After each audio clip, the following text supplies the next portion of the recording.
Muito calor no avião que voa de Guarulhos para a Zona da Mata, em Minas. As pessoas tentam se refrescar. Um homem tira a camisa.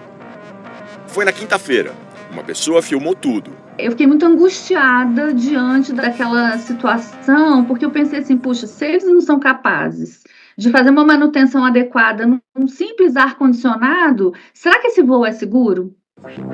Podia ser só mais um aborrecimento de passageiros aéreos no Brasil.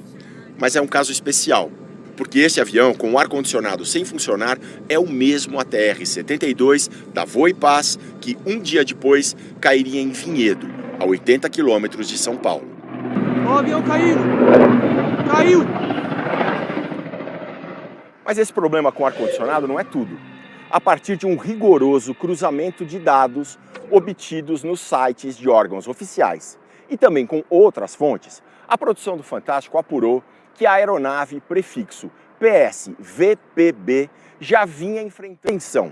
Tudo começou no dia 11 de março desse ano.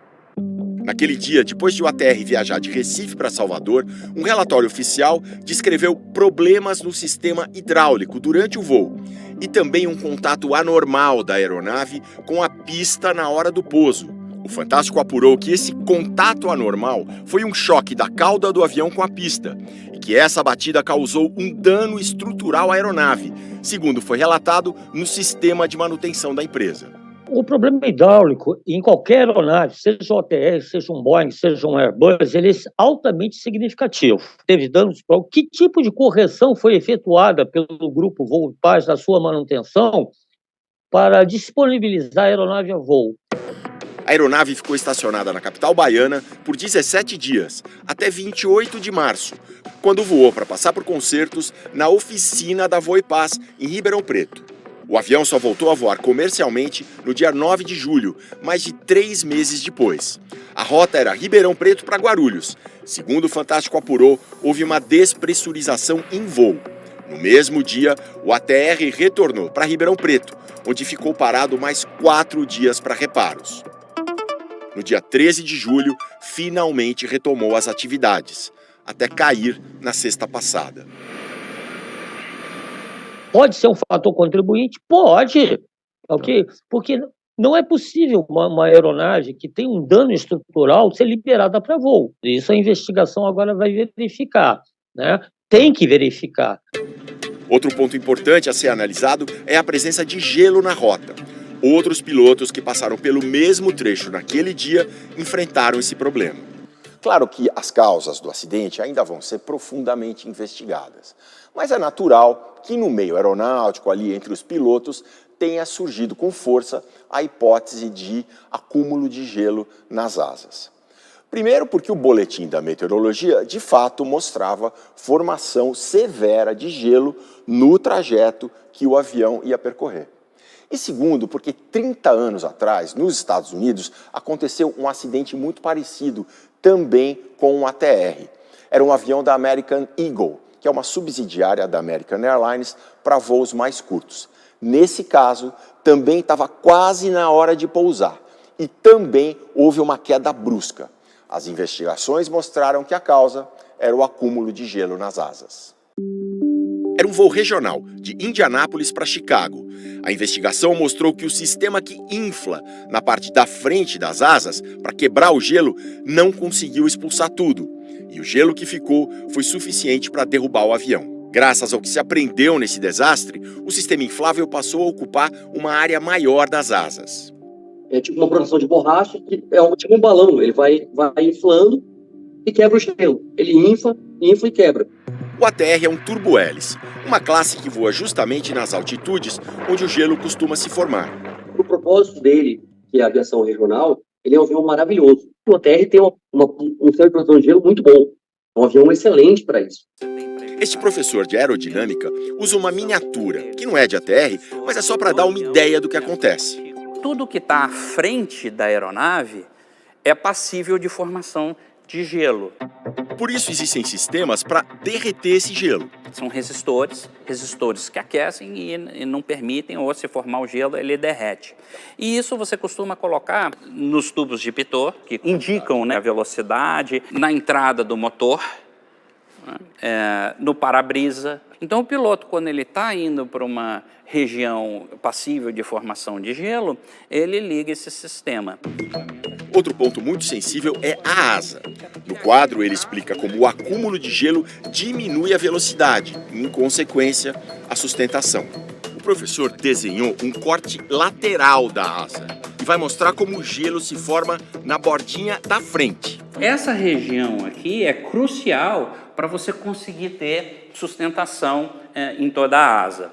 E é justamente aqui onde forma o gelo. Você vai perder essa sustentação, ela vai ser muito menor e a aeronave vai começar a cair. Além de tudo isso, existe um recurso clássico: voar numa altitude mais baixa. E não precisa nem esperar que o controle autorize. Aí você encontra gelo, o que faz? Desce. Tá. Desce. Quando tu começa a descer, automaticamente o avião acelera. Começou a acelerar o avião, tá descendo, acelerando o avião, acelerando. Vai te livrando automaticamente da condição de gelo. Segundo a aeronáutica, não houve pedido do ATR para voar mais baixo. E dados do site Flight Radar, que acompanha voos pelo mundo, mostram o avião nivelado a 17 mil pés, cerca de 5 mil metros. Um pouquinho antes da queda, ele baixa bruscamente para 16.700 pés. Volta de repente para 17.200 e então cai. O avião entrou no parafuso chato.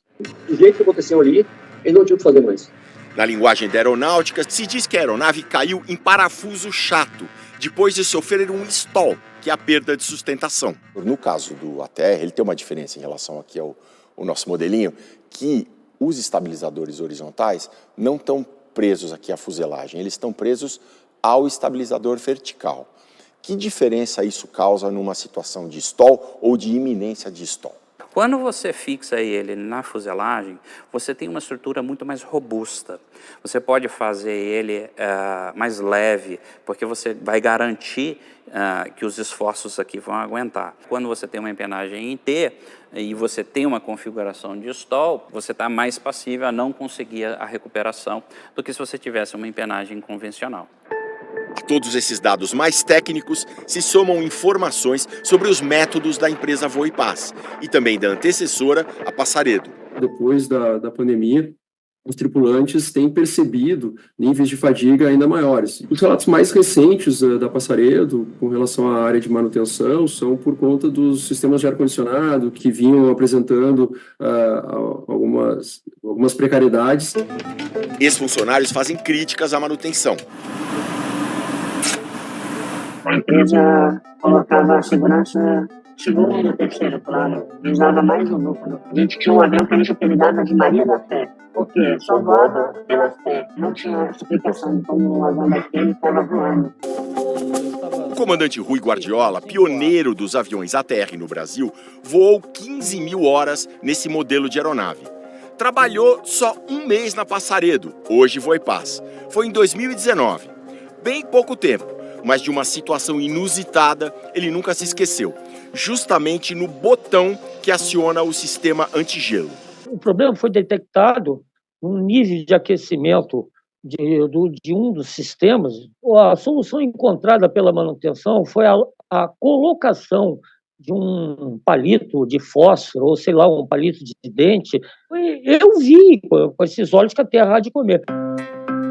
É sempre importante lembrar que as investigações sobre o desastre em Vinhedo ainda estão no começo e que novos dados, principalmente das caixas pretas, podem mudar o rumo das apurações. Mas, por enquanto, pelo que o Fantástico ouviu dos especialistas, as hipóteses principais, de uma maneira bem geral e simplificada, são as seguintes. Por algum motivo técnico, os pilotos não perceberam o acúmulo de gelo na asa e seguiram voando na mesma altitude até perder sustentação. Os pilotos notaram o acúmulo de gelo, mas os procedimentos seguidos não resolveram e o avião perdeu sustentação. Além da questão do gelo, pode ter havido algo relacionado ao dano estrutural que os mecânicos detectaram em março passado. Queria encorajar todo mundo que já passou pela empresa a poder relatar, para poder evitar que alguma outra coisa possa acontecer no futuro, porque é muita negligência com a segurança.